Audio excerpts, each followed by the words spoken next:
오늘 본문의 저자인 다윗, 그리고 저와 여러분의 하나님께서는 실로 온 세상의 주인이십니다. 이 간명한 사실을, 이 간단한 사실을 우리는 태초에 하나님이 천지를 창조하시니라 라고 하나님의 계시의 말씀이 시작되는 것에서부터 계속되는 하나님에 대한 성경의 일관된 진술로 알고 이를 신앙합니다. 그리고 이를 매 예배 때마다 사도신경의 첫 항목에 담아 신앙하노라고 고백합니다. 그 첫 항목이 무엇입니까? 바로 전능하사 천지를 만드신 하나님 아버지를 내가 믿사오며입니다. 그리고 때로 우리 나그네 교회에서는 교회 역사적으로 사도신경보다 조금 더 오래된, 그리고 오래전에 확정된 공교의 신앙 고백인 니케아 콘스탄티노플 신경을 사도신경 대신에 예배 중에 읽을 때가 있습니다.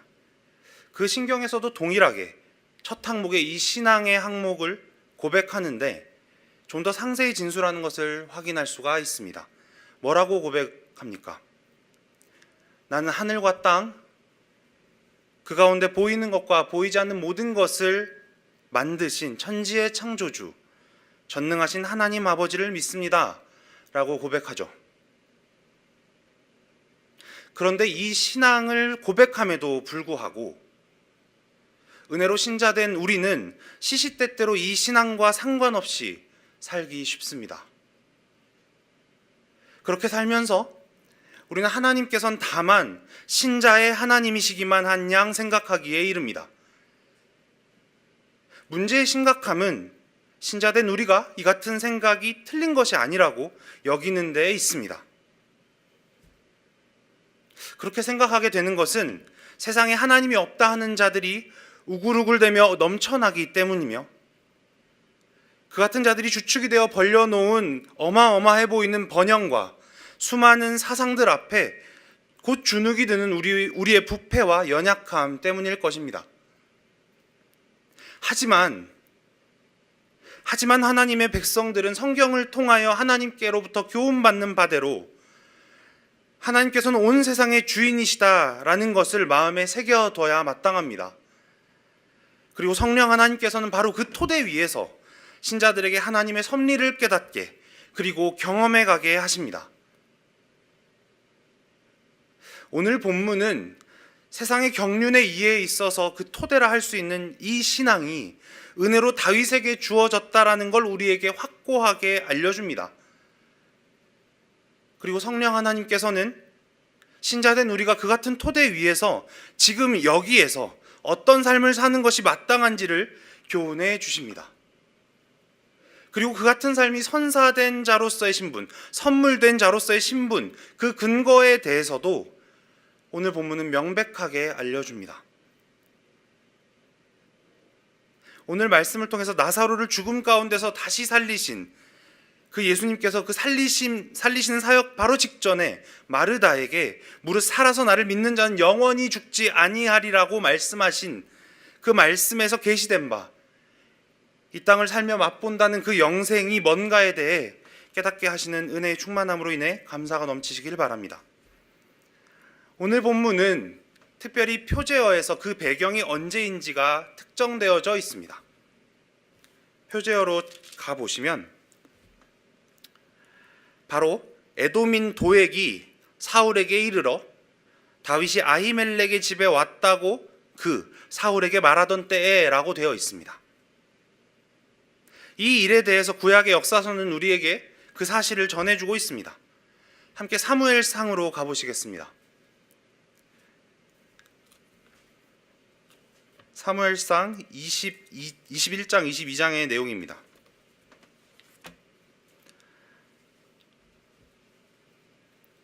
찾아가시면서 들으실 때 오늘 시의 배경이 되는 이 사건은 다윗이 사무엘로부터 기름 부음을 받은 이후에 골리앗을 내세운 블레셋을 격퇴하는데 그야말로 중차대한 역할을 수행하고서 백성들의 신망을 받게 되면서부터 동시에 사울의 시기를 받는 내용, 다윗이 그렇게 신망과 시기를 동시에 받게 된 내용 뒤이어 등장합니다.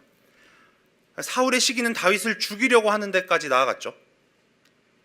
하지만 사울의 딸이자 다윗의 부인이 되었던 미갈의 도움과 다윗을 사랑하며 여호와께서 그와 함께 하심을 인정했던 사울의 아들 요나단의 도움을 통해서 하나님께서는 다윗을 위기로부터 벗어나게 하셨습니다. 이런 가운데 다윗은 사무엘상 21장에 이르면 놉이라는 땅에 가서 아히멜렉이라는 제사장에게로 내려가게 됩니다. 그 내용을 21장과 22장을 통해 살펴보도록 하시겠습니다. 먼저 21장 1절부터 9절까지의 내용입니다. 제가 읽을 때 눈으로 따라 보시기 바랍니다.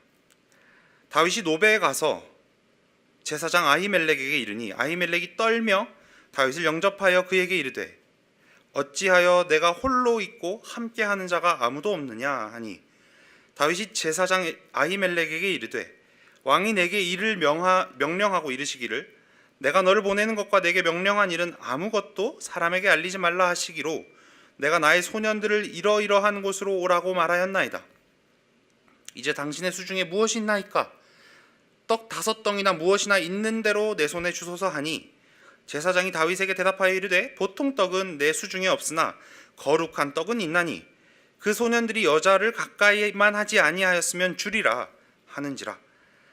다윗이 제사장에게 대답하여 이르되 우리가 참으로 3일 동안이나 여자를 가까이 하지 아니하였나이다. 내가 떠난 길이 보통 여행이라도 소년들의 그릇이 성결하겠거든 하물며 오늘 그들의 그릇이 성결하지 아니하겠나이까 하매 제사장이 그 거룩한 떡을 주었으니 거기는 진설병 곧 여호와 앞에서 물려낸 떡밖에 없었음이라. 이 떡은 더운 떡을 드리는 날에 물려낸 것이더라. 그날에 사울의 신하 한 사람이 여호와 앞에 머물러 있었는데 그는 도액이라 이름하는 에돔 사람이요 사울의 목자장이었더라. 다윗이 아히멜렉에게 이르되 여기 당신의 수중에 창이나 칼이 없나이까? 왕의 일이 급함으로 내가 내 칼과 무기를 가지지 못하였나이다 하니 제사장이 이르되 내가 엘라 골짜기에서 죽인 블레셋 사람 골리앗의 칼이 보자기에 쌓여 에봇 뒤에 있으니 내가 그것을 가지려거든 가지라. 여기는 그것밖에 다른 것이 없느니라 하는지라. 다윗이 이르되 그 같은 것이 또 없나니 내게 주소서 하더라. 읽으신 내용을 보시면 아히멜렉에게도 다윗은 왕이었던 사울에게 위협이 될 정도의 인물이었다는 점을 알고 있었다는 걸 우리가 확인하게 됩니다. 그렇게 그는 떨며 1절 말씀에 보면 떨며 다윗을 영접하였던 것입니다. 그런데 다윗은 그가 그 스스로가 왕의 비밀하고도 급한 일을 수행하고 있노라고 말함으로써 아히멜렉으로부터 도리어 지지를 받으며 안식일을 지내며 남게 된 떡, 그래서 레위기 율법에 따르면 아론과 그의 자손들에게 돌리게 되어 있는 진설병을 받아먹고 그 지역에 보관되어 있던 골리앗의 칼을 받기까지 합니다. 이처럼 아히멜렉이 다윗을 선대해 준 데에는 다윗의 첫 진술이 큰 역할을 하였던 것이 분명해 보입니다. 이 점에 있어서 다윗은 거짓을 사용해서 율법을 범한 게 아닌가라는 질문이 제기될 수 있습니다. 그리고 우리는 아브라함의 애굽과 블레셋 왕 앞에서 자신의 아내를 누이라고 말했던 그 거짓이나 아니면 베드로 사도가 예수 그리스도를 부인했던 거짓 등을 이와 연관지어서 생각해 볼 수도 있습니다. 다윗은 여기서 거짓을 말한 것 말고도 바로 뒤이은 가드 왕 아기스 왕 앞에서의 미친 척 했던 일이나 후일 그 아기스에게 신임을 받으려고 거짓을 말한 경우가 그의 인생 가운데 있었습니다.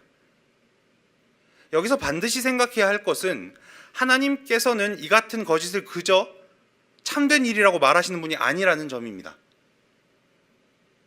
각각의 일들은 그 나름대로 하나님 앞에서 거짓으로서 그 행위자에게 인식되어집니다.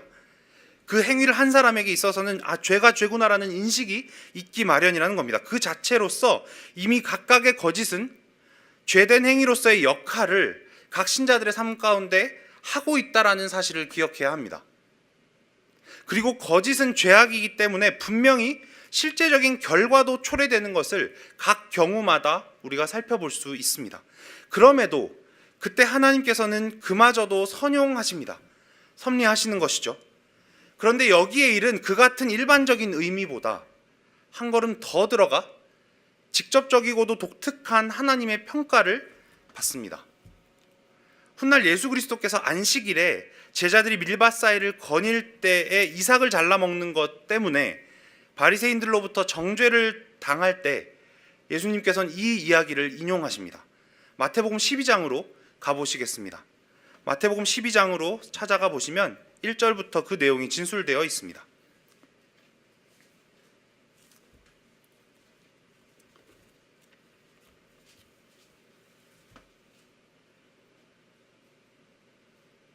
(1절부터) (7절의) 말씀입니다. 함께 읽어보죠. 그때 예수께서 안식일에 밀밭 사이로 가실새 제자들이 시장하여 이삭을 잘라 먹으니 바리새인들이 보고 예수께 말하되 보시오 당신의 제자들이 안식일에 하지 못할 일을 하나이다. 예수께서 이르시되 다윗이 자기와 그 함께한 자들이 시장할 때 한 일을 읽지 못하였느냐.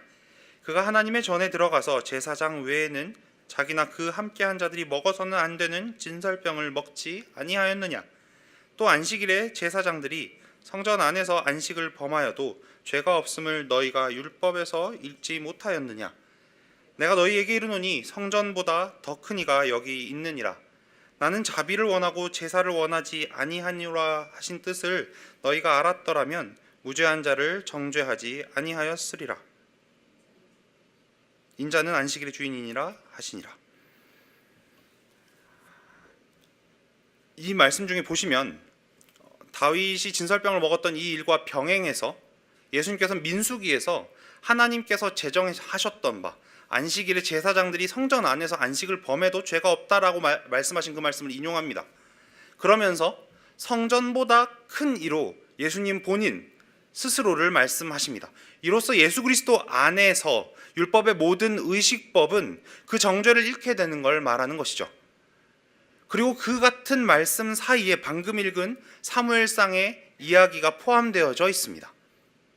결국 성전 안에서 안식을 범한 제사장들만큼이나 하나님의 백성이 당하는 고난은 율법의 기계적인 적용으로부터 자유롭다라는 걸 예수님이 말씀해 주시는 겁니다. 그러면서 예수님께서는 이 세 가지 일을 합쳐서 모두 호세아의 말씀에 드러난 하나님의 뜻에 대한 실제적인 예라고 말씀하십니다. 그 호세아의 말씀이 무엇입니까?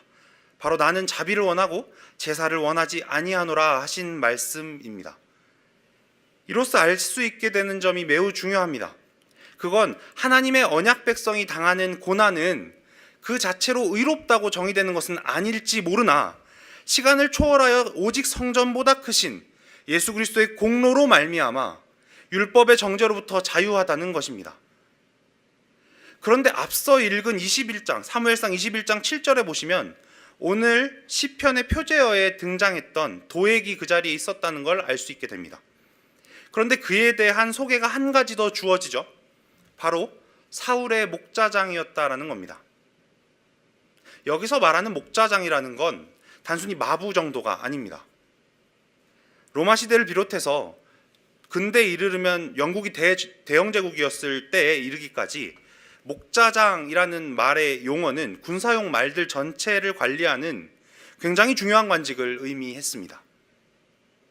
여기서의 목자장도 이에 못지 않은 의미를 지니고 있는 단어입니다. 다시 말해서 사울이 가시적인 왕으로 있는, 눈에 보이는 왕으로 있는, 하지만 여호와 하나님께서 그들의 유일한 왕이신 이스라엘에서 도액은 매우 중요한 관직에 있었던 자였단 말입니다. 그가 이 모든 걸 보고 있었습니다. 그리고 그가 이 모든 것을 보고 어찌 행동하였는가를 우리는 사무엘상 22장으로 넘어가서 6절부터 23절까지의 말씀에서 확인할 수가 있습니다. 이 부분으로 함께 넘어가 보시겠습니다. 넘어가서 함께 교독을 해보겠습니다. 사무엘상 23장 6절에서 22장 6절에서 23절까지의 말씀입니다. 내용이 다소 길지만 함께 읽어보시도록 하겠습니다. 사울이 다윗과 그와 함께 있는 사람들이 나타났다함을 들으니라. 그때 사울이 기브와 높은 곳에서 손에 단창을 들고 에셀나무 아래 앉았고 모든 신하들은 그의 곁에 섰더니 신하들에게 이르되 너희 베냐민 사람들아 들으라. 이새의 아들이 너희에게 각기 밭과 포도원을 주며 너희를 천부장 백부장을 삼겠느냐. 너희가 다 공모하여 나를 대적하며 내 아들이 이새의 아들과 맹약하였으되 내게 고발하는 자가 하나도 없고 나를 위하여 슬퍼하거나 내 아들이 내 신하를 선동하여 오늘이라도 매복하였다가 나를 치려 하는 것을 내게 알리는 자가 하나도 없도다 하니 에돔 사람 도액이 사울의 신하 중에 섰더니 대답하여 이르되 이새의 아들이 노베에 와서 아히두베 아들 아히멜렉에게 이른 것을 내가 보았는데 아히멜렉이 그를 위하여 여호와께 묻고 그에게 음식도 주고 블레셋 사람 골리앗의 칼도 주더이다. 왕이 사람을 보내어 아히두베 아들 제사장 아히멜렉과 그의 아버지의 온 집 곧 노베에 있는 제사장들을 부르매 그들이 다 왕께 이른지라. 사울이 이르되 너 아히두베 아들아 들으라. 대답하되 내 주여 내가 여기 있나이다. 사울이 그에게 이르되 내가 어찌하여 이새 아들과 공모하여 나를 대적하여 그에게 떡과 칼을 주고 그를 위하여 하나님께 물어서 그에게 오늘이라도 매복하였다가 나를 치게 하려 하였느냐 하니 아히멜렉이 왕에게 대답하여 이르되 왕의 모든 신하 중에 다윗같이 충실한 자가 누구인지요? 그는 왕의 사위도 되고 왕의 호위 대장도 되고 왕실에서 존귀한 자가 아니니이까. 내가 그를 위하여 하나님께 물은 것이 오늘이 처음이니이까 결단코 아니니이다. 원하건대 왕은 종과 종의 아비의 온 집에 아무것도 돌리지 마옵소서. 왕의 종은 이 모든 크고 작은 일에 관하여 아는 것이 없나이다 하니라. 왕이 이르되 아히멜렉아 내가 반드시 죽을 것이요 너와 내 아비의 온 집도 그러하리라 하고 왕이 좌우의 호위병에게 이르되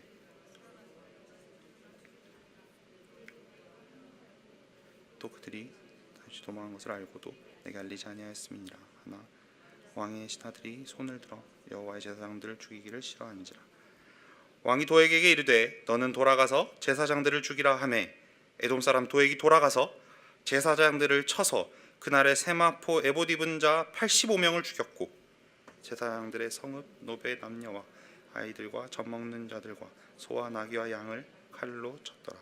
아히두베 아들 아히멜렉의 아들 중 하나가 피하였으니 그의 이름은 아비아달이라. 그가 도망하여 다윗에게로 가서 사울이 여호와의 제사장들 죽은 일을 다윗에게 알리매 다윗이 아비아달에게 이르되 그날에 에돔 사람 도액이 거기 있기로 그가 반드시 사울에게 말할 줄을 내가 알았노라. 내 아버지의 집에 모든 사람 죽은 것이 나의 탓이로다. 두려워하지 말고 내게 있으라. 내 생명을 찾는 자가 내 생명도 찾는 자니 내가 나와 함께 있으면 안전하리라 하니라. 그가 어떤 사람이었는지는 확연하게 드러납니다. 그는 사울의 사람이었습니다. 이 즈음에 이르렀을 때 사울에게 사무엘이 말한 바 이전에 말했던 바 여호와께서 오늘 이스라엘 나라를 왕에게서 떼어 왕보다 나은 왕의 이웃에게 주셨나이다 라는 것은 비단 사무엘의 그 평가로만 남지 않고 그 예언으로만 남지 않고 사울이 했던 치정의 면면에서 그것들을 확인할 수 있게 되었습니다. 그런데 에돔 사람 도액은 여전히 보이는 이스라엘의 왕 사울에게 충성을 다한 겁니다. 그리고 그 충성은 아주 파괴적인 모습으로 드러납니다. 이 같은 도액에 대해 성경이 어떤 평가를 내리는지를 우리는 오늘 본문의 첫 네 구절에서 확인할 수 있습니다. 오늘의 본문으로 돌아가서 1절부터 4절 말씀을 함께 읽어보시겠습니다. 시작. 포악한 자여 내가 어찌하여 악한 계획을 스스로 자랑하는가. 하나님의 인자하심은 항상 있도다. 내 혀가 심한 악을 꾀하여 날카로운 삭도같이 간사를 행하는 도다. 내가 선보다 악을 사랑하며 의를 말함보다 거짓을 사랑하는 도다. 간사한 혀여 너는 남을 해치는 모든 말을 좋아하는도다. 이 구절들 가운데 교우님들께서 먼저 눈길이 가실 수 있는 구절은 1절의 하반절 말씀입니다. 하나님의 인자하심은 항상 있도다 라는 구절이죠. 사실 교우님들께서 가지고 계신 성경 가운데 NIV 영어 성경이 있다면 그 성경으로 찾아가 보시면 번역이 이와 상이하다는 걸 확인하게 되십니다. 다행히 우리나라 말 예전 성경과 지금의 성경 동일하게 번역이 되어져 있는데 NIV 성경이 그것이 다른 이유는 이 구절과 관련해서 히브리어 성경인 마소라 사본에서 나타나는 말은 지금 우리가 지금 성경에서 보고 있는 이 구절 그대로입니다. 그런데 시리아로 번역이 되어졌던, 그러니까 초대교회 당시에 시리아로 번역이 되어졌던 페시타라는 번역본이 있습니다. 그 번역본에 보면 이와 어순이 달라짐으로써 번역이 좀 달라지게 되는 결과를 초래합니다. 그 페시타를 그대로 가지고 와서 번역을 하면 이렇게 됩니다. 그 하나님의 인자하심은 항상 있도다라고 되어져 있는 부분은 너는 어찌하여 경건한 사람에게 저지른 악한 일을 쉼없이 자랑하느냐라는 식으로 번역이 됩니다. 그래서 NIV 성경이 이걸 채용하고 간혹 주석가들이 그 부분을 그대로 가지고 와서 전체적으로 1절부터 4절까지의 내용이 문맥의 흐름에 어색한 것이 없도록 만들어냅니다. 허나 저희가 기억해야 될 바는 그건 어디까지나 번역본 성경을 따르는 것이고 우리가 알고 있는 히브리어 성경에는 이 구절 그대로가 되어 있다는 걸 확인해 보게 됩니다. 그리고 이것이 우리에게 주는 의미가 굉장히 크다라는 것을 잠시 후에 제가 알려드리게 됩니다. 하나님의 인자하심이 영원히 있도다라고 얘기하는 이 부분이 여기에 포함되어 있음으로 해서 어떤 의미가 있는지를 확인하게 되죠. 어쨌든 지금 확인하게 되시는 것은 1절부터의 내용 가운데 처음 시작부터 에돔 사람 도액을 뭐라고 이야기하는지를 확인하게 됩니다. 포악한 자라고 이야기하죠. 그리고 그가 어떤 계획을 가지고 있냐면 악한 계획을 가지고 있으며 그것을 스스로 자랑한다라고 이야기합니다. 그리고 더 나아가서 그는 그 사람이 가지고 있는 도액이 놀린 혀가 어떤 혀인지에 대해서 이야기하고 있습니다. 심한 악을 꾀하여 날카로운 삭도같이 간사를 행한다라고 되어 있습니다.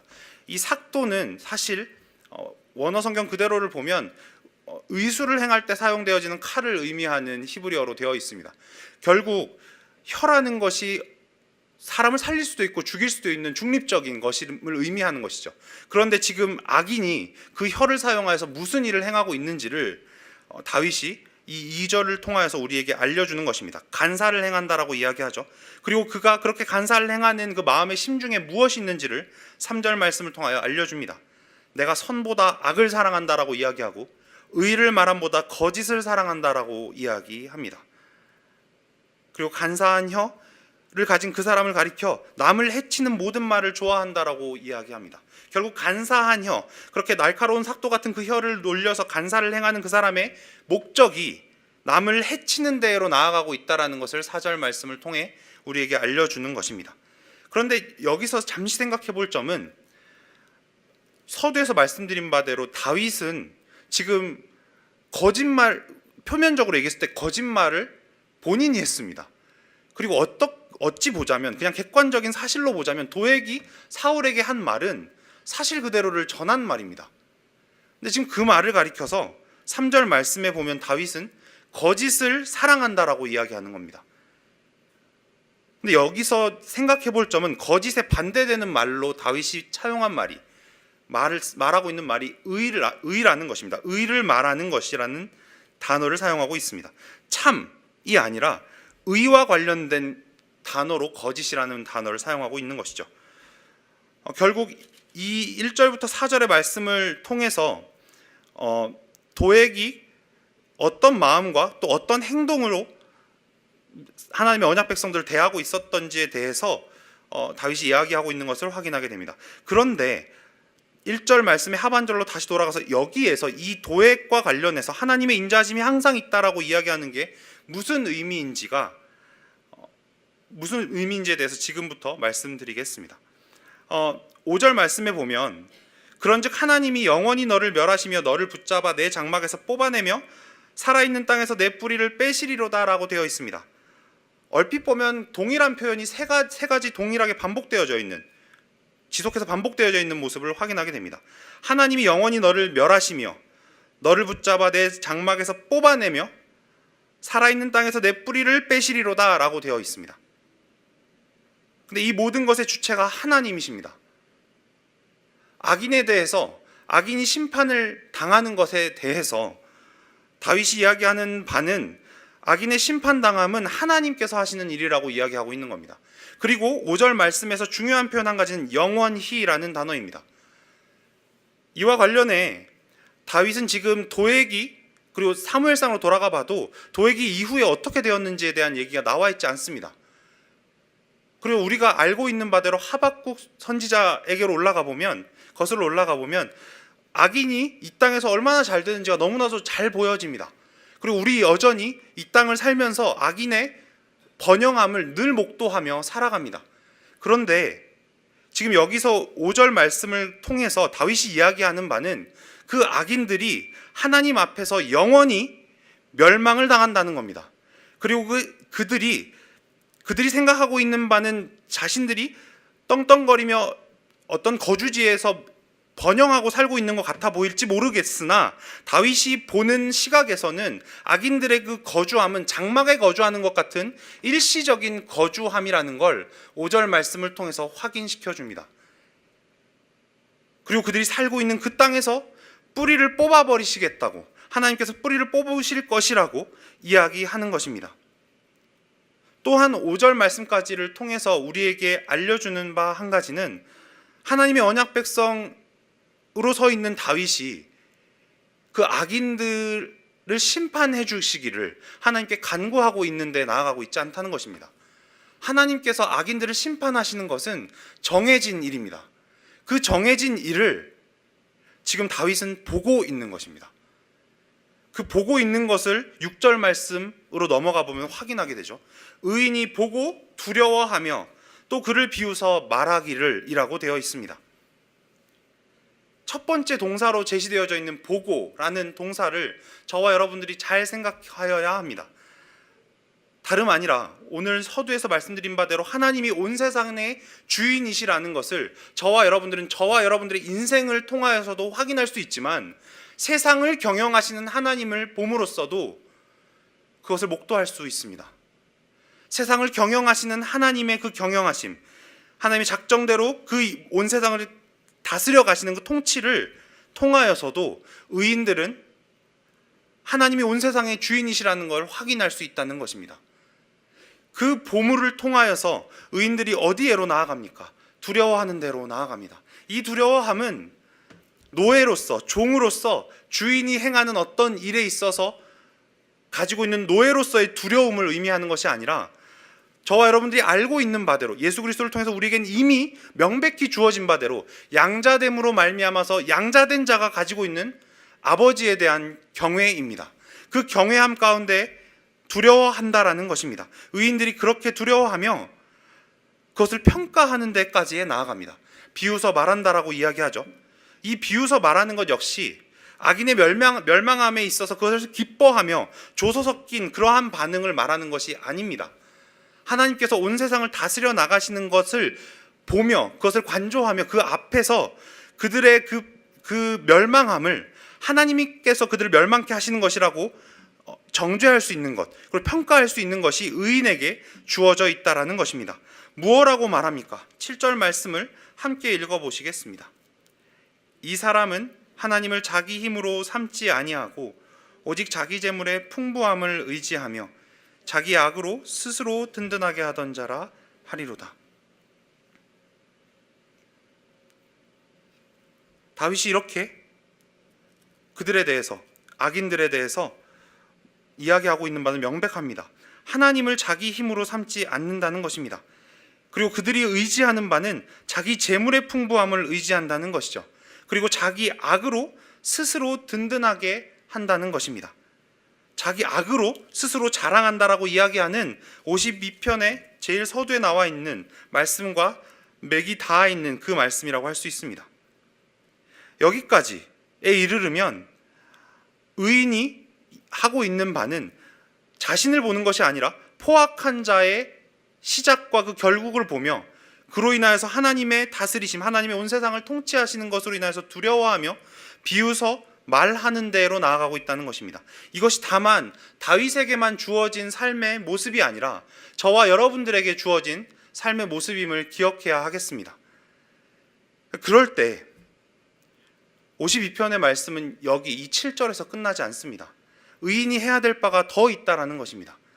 그것이 무엇인지를 8절 말씀으로부터 확인해 보겠습니다. 8절 9절 말씀을 함께 읽어보시겠습니다. 그러나 나는 하나님의 집에 있는 푸른 감람나무 같으며 하나님의 인자하심을 영원히 의지하리로다. 주께서 이를 행하셨으므로 내가 영원히 주께 감사하고 주의 이름이 선하심으로 주의 성도 앞에서 내가 주의 이름을 사모하리이다.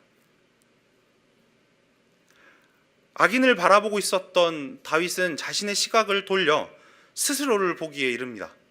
그리고 그 스스로를 보며 8절부터 9절 말씀 전체를 담을 수 있는 신앙 고백을 하기에 이르르죠. 그것이 8절의 상반절 말씀입니다. 그러나 나는 하나님의 집에 있는 푸른 감람나무 같음이요. 푸른 감람나무 같음이요라는 이 말씀은 시편 1편을 생각하게 합니다.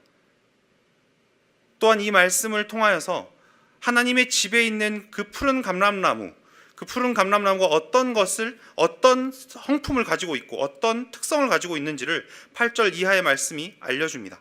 그 첫 번째로 우리에게 주어지는 것은 하나님의 인자하심을 영원히 의지한다는 것입니다. 악인과 대조해 봤을 때 다윗이 지금 고백하는 것은 자신이 무엇을 잘하여서 어떤 행위의 의로움이 있어서 하나님께로부터 선대받을 만해서 선대받고 있는 것이 아니라 오직 하나님의 인자하심에 의지할 따름이라는 것을 이야기하고 있습니다. 푸른 감람나무, 하나님의 집에 있는 푸른 감람나무는 시냇가에 심은 나무입니다. 그 시냇가, 하나님의 인자하심에 영원히 뿌리박은 사람, 그것이 바로 다윗이 인식한 스스로였던 것입니다. 그리고 여기서 더 나아가서 다윗은 그 하나님의 집에 있는 푸른 감람나무 같은 의인들이, 하나님의 언약 백성들이 무엇을 보고 어떤 행동을 하게 되는지에 대해서 9절 말씀에서 해설합니다. 주께서 이를 행하셨으므로 내가 영원히 주께 감사하고라고 하죠. 말씀드린 바대로 도액이 어떤 심판을 당했는지 안 당했는지는 우리가 알 수 없습니다.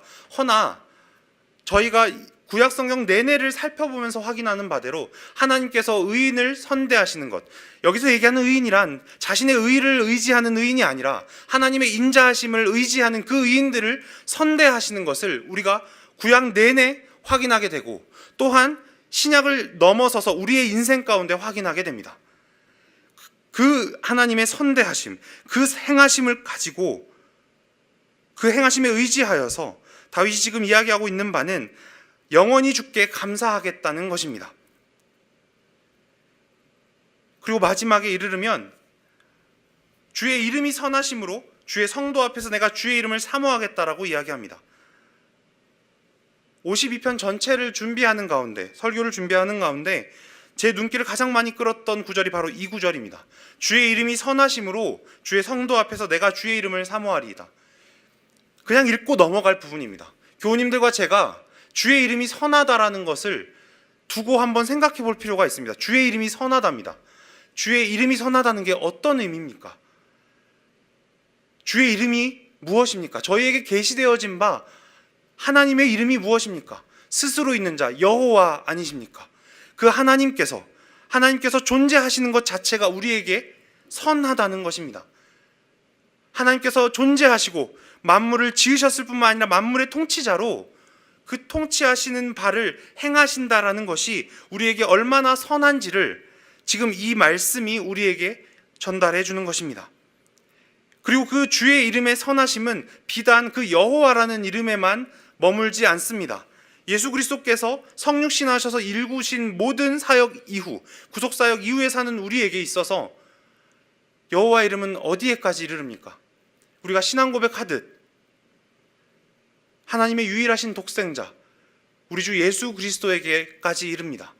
우리의 구원자요, 우리의 구속자라 이야기할 수 있는 예수라는 이름에서부터, 그리고 우리의 주요, 또 우리에게 계시되어졌던 바, 약속되어졌던 바 그 메시아라는 이름을 담은 그리스도까지의 그 모든 이름을 담아서 우리에게 지금 다윗을 통하여 성령 하나님께서 계시하고 계신 바는 주의 이름이 선하다는 것입니다. 여호와라는 주의 하나님의 존재와 또 그 하나님께서 존재하시며 사역하신 모든 사역을 우리로 가시적으로 보게 하신 예수 그리스도, 그 예수 그리스도의 이름이 우리에게 선하다라는 걸 주의 이름이 선하심으로의 말씀 가운데 우리가 확인하게 되어집니다. 이 인식이 없이는 저와 여러분이 어디에로 나아갈 수 없냐면 바로 이어지는 주의 성도 앞에서 내가 주의 이름을 사모한다라는 데로 나아갈 수 없습니다. 이것 없이 저와 여러분들이 주를 사모하여서 한다라고 이야기하는 것들은 다 거짓입니다. 저희는 주의 이름을 사모하고 주의 이름이 선하시다는 것을 인식할 수 있는 성도들입니다. 주께서 성령을 허락하셔서 우리에게 알게 하시는 바는 주께서 선하시다라는 것을, 주의 이름이 선하시다는 것을 우리로 하여금 깨닫게 하시는 사역을 하시기 위하여서 주의 성령을 우리 마음 가운데 보내신 것입니다. 그 성령 하나님의 사역 가운데에서 우리가 해야 될 바, 다름 아니라 주의 성도 앞에서 내가 주의 이름을 사모하는 대로 나아가는 것입니다. 사랑하는 교우 여러분, 그런데 이 구절에서 내가 주의 이름을 사모한다라고 이야기하는 다윗이 지금 어느 처지에 놓여 있습니까? 이제 막 사울을 피하여서 광야로 나아간 시절입니다. 분명히 사무엘에게 기름 부음을 받았고 하나님께서는 당신을 스스로를 왕으로 세우셨다라는 것을 잘 알고 있습니다. 그런데 지금 그가 남은 여생의 거의 절반 이상을 지내야 되는 곳은 다름 아니라 광야입니다. 그런데 지금 그가 이야기하고 있는 바는, 거기서 그가 행했던 모든 것들을 생각해 보십시오. 광야에서 행했던 바, 사울을 2번이나 죽일 수 있었음에도 그를 죽이지 않았던 것, 그것이 지금 어디에서부터 근간하는 것인지를 우리 확인하게 됩니다. 다윗은 지금 그 광야 시절을 시작하기에 앞서서 주의 이름이 선하시다라는 인식을 가지고 있다라는 것을 확인하게 됩니다. 신자인 우리가 어디를 토대로 하여서, 무슨 신앙을 토대로 하여서 우리의 신앙을 가지고 있어야 할지를 확인하게 됩니다. 그때 다윗이 영원히 의지한다라고 이야기했던 바 하나님의 인자하심, 얼핏 생각해 보면 다윗이 하나님으로부터 분명히 말할 수 없는, 한량없는 하나님의 인자하심으로 대우를 받았다라는 것을 우리 너무 잘 압니다. 그 인생 전반에 걸친 하나님의 인자하심을 우리는 잘 압니다.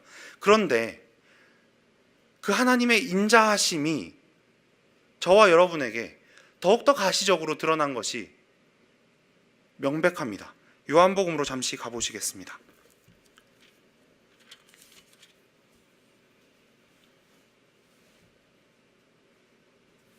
요한복음 1장입니다.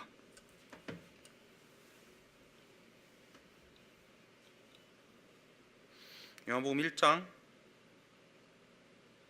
13절부터 말씀을 제가 읽어보겠습니다. 이는 혈통으로나 육정으로나 사람의 뜻으로 나지 아니하고 오직 하나님께로부터 난 자들이니라. 말씀이 육신이 되어 우리 가운데 거하심에 우리가 그의 영광을 보니 아버지의 독생자의 영광이요 은혜와 진리가 충만하더라. 요한이 그에 대하여 증언하여 외쳐 이르되 내가 전에 말하기를 내 뒤에 오신 이가 나보다 앞선 것은 나보다 먼저 계심이라 한 것이 이 사람을 가리킴이라 하니라. 우리가 다 그의 충만한 데서 받으니 은혜 위에 은혜로라. 율법은 모세로 말미암아 주어진 것이요 은혜와 진리는 예수 그리스도로 말미암아 온 것이라. 본래 하나님을 본 사람이 없으되 아버지의 품속에 있는 독생하신 하나님이 나타내셨느니라. 여러분, 지금 하나님의 인자하심이 저희 가운데 가시적으로 드러난 것이 예수 그리스도, 그의 존재와 그가 행하신 모든 사역이었음을 요한은 지금 알려주는 것입니다. 다윗은 그걸 보지 못했는데도 여호와의 인자하심을 영원히 의지한다 이야기합니다. 저와 여러분 중 누군가가 나도 여전히 다윗처럼 여호와께서 행하신 바 여호와의 인자하심, 그 가시적인 예수 그리스도를 눈으로 보지 못하였습니다. 육신의 눈으로 보지 못하였습니다라고 얘기하실 분이 계실지 모르겠습니다. 하지만 우리 모두 다 아는 바대로 육신의 눈으로 볼 수 없는 그것을 하나님께서 예수 그리스도를 통해서, 그리고 그의 사도들을 통하여서 기록된 바 성경 말씀을 통해 우리에게 명백히 알려주십니다. 그래서 바울은 고린도전서 15장 3절에서 4절 말씀대로 성경, 내가 전에 너에게 전한 것을 다시 너에게 전한다고 이야기하며 성경대로 그리스도께서 우리 죄를 위하여 죽으시고 장사 지낸 바 되셨다가 성경대로 사흘 만에 다시 살아나셨다라고 이야기하는 바대로 우린 성경대로 우리의 눈을 들어 예수 그리스도를 볼 수 있는 자들입니다. 바라긴 저와 여러분들이 이 땅을 살아가며 주께서 우리에게 허락하신 바 영생, 그 영생을 이미 맛본 자로 살아갈 때 그 영생의 맛봄이 다름 아니라 이 하나님의 인자하심에 의지하여서 우리의 인생을 바라볼 뿐 아니라 이 세상 전체를 경영하시는 하나님의 섭리를 보고 그 앞에 두려워하며 하나님의 평가를 확인하며 그 평가대로 세상을 평가하며 또 우리에게 주어진 바 하나님의 인자하심을 찬송하는 자리에 서 있을 수 있는 저와 여러분들 되시기를 바랍니다. 네, 찬송하시